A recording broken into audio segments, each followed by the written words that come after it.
जी की हाल चाल है? सब ठीक ठाक ने? आ रोटी दे भूरे पाए हुए ने, ठीक काला नमक पा के इन्हों रोटी पाई हुई है, बड़े शौक नाल खा रहे आ। देखो ठीक है, और सब ठीक ठाक ने सारे दे कबूतर ठीक ने, बच्चे भी खा रहे ने बड़े शौक नाल। जानवर तो खा ही रहे ने, बच्चे भी बड़े शौक नाल खा रहे।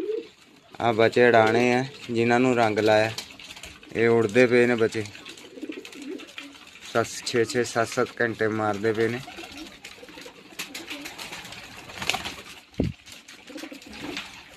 किन्ने खुश ने जानवर भोरे खा के।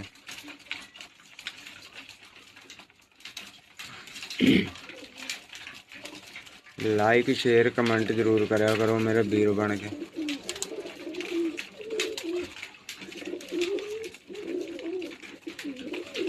थोड़े दिनों तो ना मेरी तबीयत ठीक नहीं हैगी, इस करके मैं वीडियो घट बना रहा। हो सके तो अपने वीर नूं रब को दुआ मंगना कि ठीक हो जाए जल्दी। इस चक्कर च मेरे जानवर भी थोड़े भुखे रह जाते हैं, नहीं मैं इन्हों कदे 3 टाइम तो बिना खाना नहीं खिलाया, इस करके मैं हम ना 2 टाइम ही दे पा रहा इन्हों।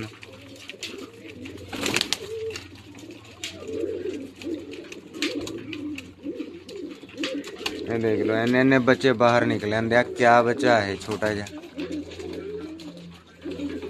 खड़नी ते लंबाई देखो इसकी।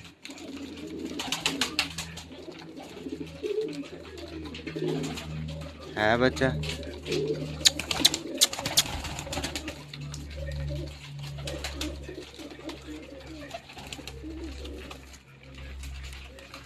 लाइक शेयर कमेंट जरूर करा करो मेरा वीर बन के, ठीक है? बड़ी मेहरबानी होगी थाड़ी, वीडियो नू लाइक करा करूँगे।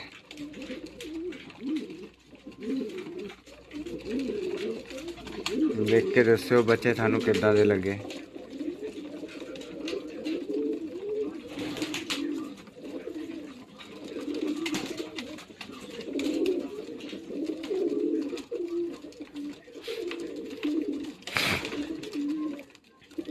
मैं वीडियो पाई सी कुछ जोड़े बेचण दी, कई भरावां दे कमेंट आए आ बई जोड़े ना बेच, कईयां ने गलत भी कमेंट करे ते कईयां ने सही भी करे ने कि उन्ने जानवर रखने चाहिए जिन्ने जानवरां दी तुसीं सांभ कर सकदे हो।